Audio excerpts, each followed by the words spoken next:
Hey guys, how's it going? Hope you're all doing well. This video is going to be a little different to my usual posts. As you saw from the intro, I'm going to be showing off a concept I've been working on the last 2 weeks. The concept requires the use of structure blocks, which were, I think, recently added or added a little while ago, but it's only about 2 weeks ago that I realised what they did and kind of how they work.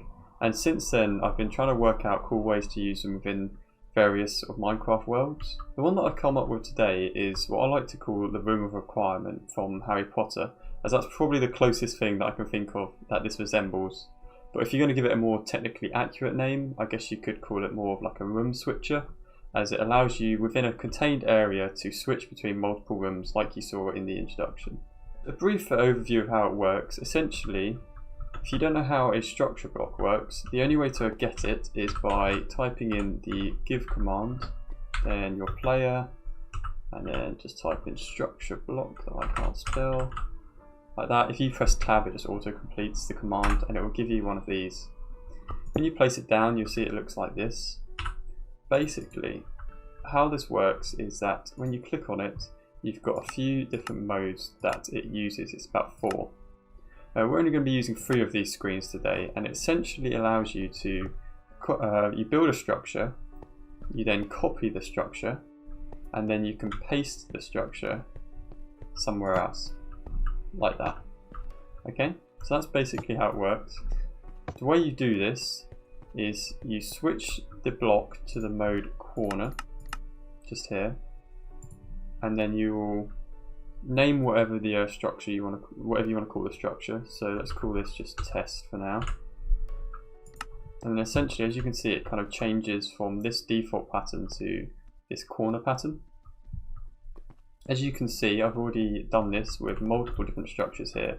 And the way it works is when you put 8 of these corner blocks down, all with the same name. So this one's called Sea Temple. If you just type Sea Temple, add the Minecraft bit after, so you don't have to worry about that. And as you can see, I've put 8 of these down, and I've built this structure first, which I recommend doing. Build whatever structure you want, and then build these in the corners. And then once you've done that, and you've put these in the corners, you have to do the copying. So this is kind of like the base thing. You have to have the product here first before you can copy it. So this is the base building. This is the second step, which is the copying.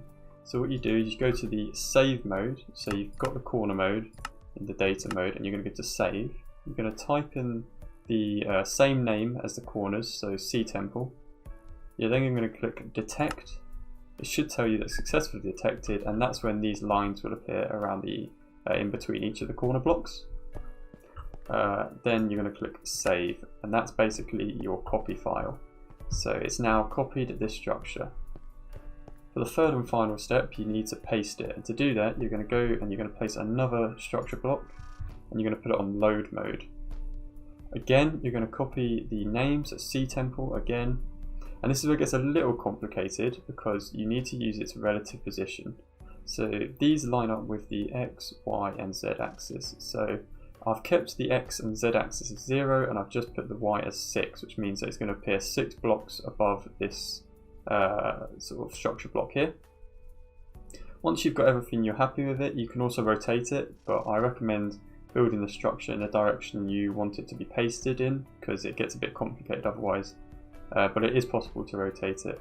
Once you're happy with it, you can click load, and as you can see, the structure is pasted in the area that I wanted it to. As you can see, it's 0, the X and Y, Z have been kept the same, but it's gone 6 blocks up and the corner is here. So there you go. I've also got another structure just over here, which has actually just got nothing in it. So it's basically the same size, but just with an empty area. This allows me to click that, and it deletes the structure. As you can see, I've had to, here is 0, 0, I've had to account for the block being 1 position to the right by just adding 1 to the X value, then 2, then 3, because each block is going to be slightly different, and so its relative position to this area is going to be slightly different. Cool, so that's basically how structure block works. So as you can see, I've copied a few different base designs already. A few of these you would have seen in the intro, these 4 to be precise. The way that this new concept comes into play, as this has already been around for a little while, is I'm going to combine the idea of one of these, which I don't really know what you call it, but it's like a kind of 8 option switch, where as you twist this, at the moment I've got a lighting rod, I'm not 100% sure what they're called, but you can use a lever, anything inside the item frame. As you twist that, it will increase the redstone output all the way up to 8 blocks. And what I've done here is essentially similar to the paste blocks that I showed over there, where they were in load mode. I've placed all of the different structures I've got pre-saved in a row, so up to the 7th structure, which is air, which is the one I showed you that deletes all the structures. And what this allows you to do is essentially cycle through each structure by choice, like what I did in the intro. So I've got an example wall here. Normally it wouldn't be made out of glass because it kind of takes away from the aesthetic of it all and how cool it looks. But just for this case and example. Before I go on though, I should say each one of these relative position has all been adjusted to 5, 5, 6, 5, -1, all because they're kind of zigzagging. That's something that you just need to play around with in your creative world, but you'll get used to how that works. You can use your coordinates and stuff to help you with that. But basically the idea is quite simple. At the moment it's air.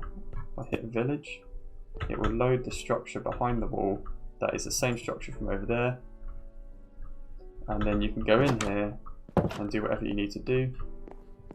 What my one in my survival world does is allows me, if I push that button, to teleport to a village that I have a few thousand blocks away. So that's what I use mine for. But as I said, it's a room of requirements, so you can use it for whatever you want, which I'll show you in a bit. But as you can see, hit it again, turns to a sea temple like the one that's over there. Again, end, and finally I've got ice. So all of these different structures are being loaded in as the redstone output increases. So at the moment it's up to this one, and each time a new output inputs to the block, it will override the one before it. So this one's currently ice, and you'll see that it overrided the end structure already. So that's basically how it works. However, this also allows you to greatly compact all of your base designs. So if you wanted to use this, you could technically fit a whole entire base into this area here, or even smaller if you wished. So let's say you wanted the enchanting room. If I flick it to that, as you can see, I enter here and you've got your enchanting room. You can then leave, go back down here, and then let's say you wanted to go to your main base with all the general stuff in it.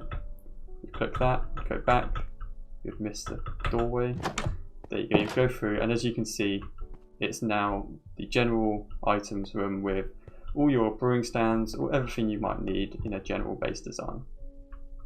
So yeah, it's basically just a really cool way of compacting your base down into a very small area. What I should say though is that these structure blocks, as I showed, were not achievable or acquirable in survival or even the creative menu. You do have to spawn them in using the /give command as I did earlier, and that is the only way. So if you can't do that in your survival world, or you don't want to do that in your survival world, I'm afraid you're not going to be able to use these blocks. Also, in survival, I'm pretty sure if I change my mode to survival, you can't actually access these blocks like you can't with command blocks, a similar thing. So the only way to be able to access them is in creative mode like this. That said, once you have got them all sorted, if you use a redstone input, you can do it from survival mode like this. I can now spawn that in using redstone, and the same with this. So yeah, it is still usable in survival mode, it's just you can't create the structure in the first place in survival mode. I hope that makes sense. And also you can infinitely expand these as well, which is quite helpful. So at the moment you have, what, 7 different options, not including the air option. You can basically expand it and just keep going and build this same thing again over here, and you could just have these going off in this direction. And yeah, you could just keep expanding the amount of rooms that you have in this same area, and it's pretty awesome really. So yeah, that's pretty much it guys. It's a bit of a random video, I know, but it's just because I've been playing around with the concept for the last couple of weeks, and I thought, I haven't really seen anything like it in any of the YouTube tutorials before, so I thought that, you know, maybe I should make a video on it just to show it off and see if any of you guys are interested in making it for yourselves. But other than that, that's pretty much it for this video, so I'll see you guys in the next one. Bye.